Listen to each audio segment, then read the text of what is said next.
You know, I just can't stop diving back into the 90s and their endless smorgasbord of sci-fi blockbuster flops. What an era. When the marimba rhythms start to play. It's a comfort zone that I don't want to leave, and until you lovely viewers stop watching the videos we make on these flicks, I think I'm going to keep doing them, so please, keep watching them. This time, we're looking at a comic book adaptation with an A-list superstar that flopped big time at the box office and was even called one of the worst movies of the year. And I don't think that's quite fair. I'm Drew Deitch for Giant Freakin' Robot, and this is why Judge Dredd failed. Judge Dredd is a movie that almost no one wants to defend. A box office flop and a critical disaster. You got it. Okay, when we come back, more of the year's worst movies, including a category we're calling Stupid Superhero. Double whammy. Before getting into the unavoidable politics of Judge Dredd, eat recycled food. It's good for the environment and okay for you. We should pay service to some of the surface elements of the 1995 movie, because as a piece of pure production, this is a movie that needs to be championed.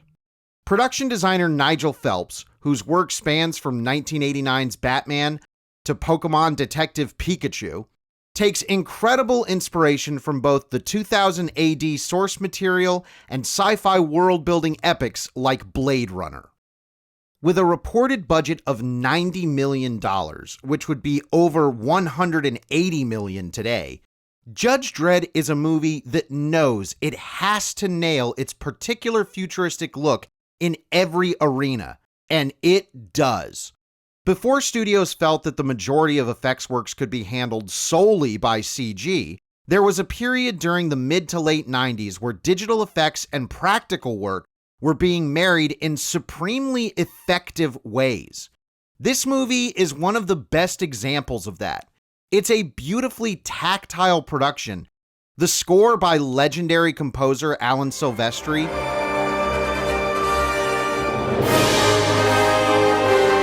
is doing its best riff on that Basil Polidorus pomp you hear in films like RoboCop and Starship Troopers.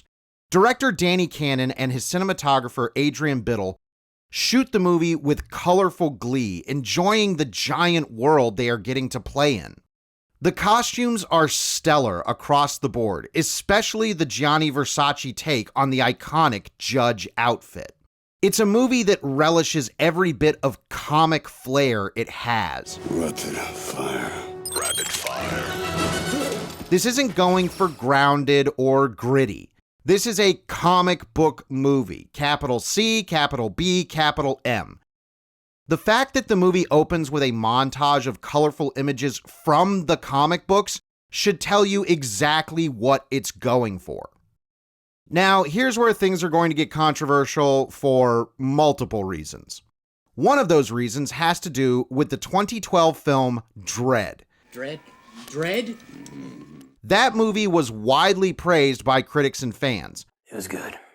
I really liked the slow pace of it. I was thoroughly entertained by this movie. But upon revisiting both Judge Dredd films, the 2012 version, a movie I like plenty, fails in a big way where the 1995 version mostly succeeds, being a faithful piece of satire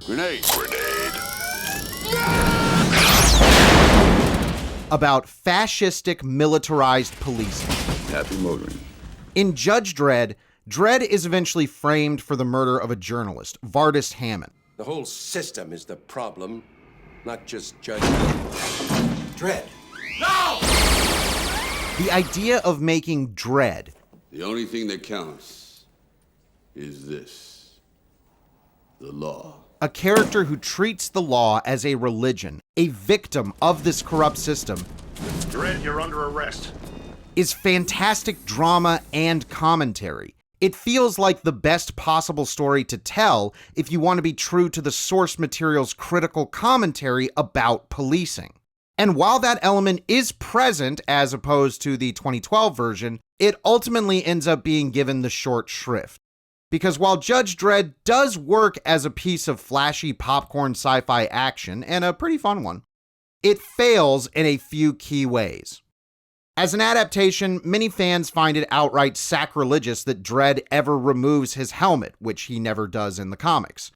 They don't like the overall mainstreamification of the tone in order to be something that might appeal to wider audiences. What's wrong? Are you kidding? Did wearing that helmet all those years compress your brain? Those aren't the issues I have with the film. Yes, it's worth talking about Judge Dredd as a star vehicle for Sylvester Stallone.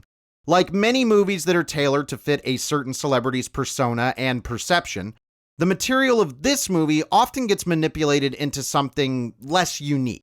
Stallone has to have a catchphrase, I am the law! a comedic sidekick in the form of Mr. I am the law.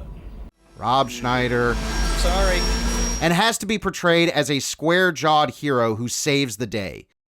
Stallone isn't bad in the movie, but he's being asked to fit a square peg into the round hole of satire that the movie wants to achieve. On the opposite end, you have Armand Assante as the villainous Rico. I don't cross anything. I'm a ghost. While he's equally bereft of nuance, Assante gets to go big and bold here. You betray the law! He's playing the role for everybody in the nosebleeds. You can see his performance from space. That's entertaining in a camp way, but it does undercut some of the dramatic heft his villain is supposed to carry.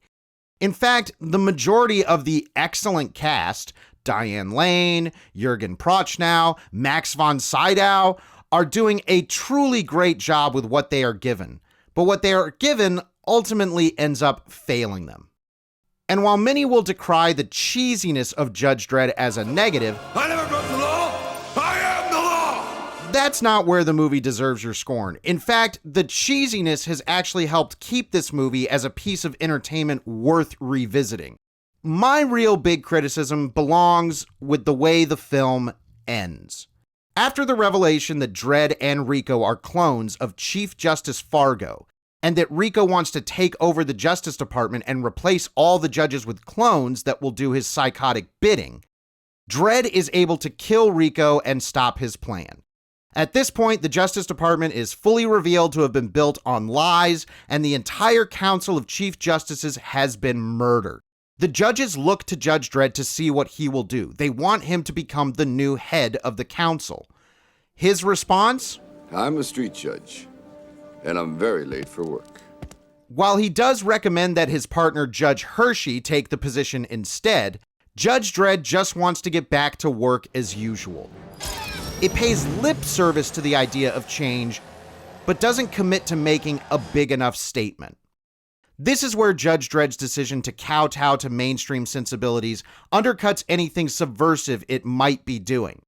In this regard, I do have to give it to the 2012 version. Yeah, I heard you, hotshot. But few moviegoers in 1995 even saw that ending, as Judge Dredd opened at the number 5 spot at the box office behind Mighty Morphin Power Rangers the movie. Let's do it, guys! Right. It's morphin' time! Sylvester Stallone was simply no match for a Megazord. A few factors played into Judge Dredd's theatrical failure. Stallone's star power had been waning since the 80s, and audiences weren't attracted to these kinds of action star vanity projects like they were in the 80s. Plus, it didn't help that Judge Dredd as a character had little recognition in the US. Comic fans certainly knew the character, but casual audiences just saw it as another Stallone action extravaganza, and they were pretty burnt out on those by then. Gene Siskel even called Judge Dredd one of the worst movies of 1995. I never have looked at the camera and talked to an actor. I'm going to break this tradition right now. Okay. I know, Stallone, you probably hate my guts. You think I hate you. I don't hate you. I like your talent. I want you to use it. This isn't what you were put on Earth for. You can do this in your sleep, and sometimes it looks like that's exactly what you're doing. Well, at least Mighty Morphin Power Rangers also made his list. Still, 30 years later, Judge Dredd acts as a monument to big-budget genre filmmaking. As a piece of pure production, it needs to be heralded as one of the best achievements of the 90s. And even its cheesiness has helped to cement the film as a piece of polished silliness. If the satire of the movie worked, it might have aged even better. I know! Are you one of the dozens of Judge Dredd movie fans like me? Or would you like to sentence me to death for liking this movie? Emotions. There ought to be a law against them. The only way I'll know is if you leave a comment. Hit the like button and subscribe to the channel if you want to see more from us here at Giant Freakin' Robot.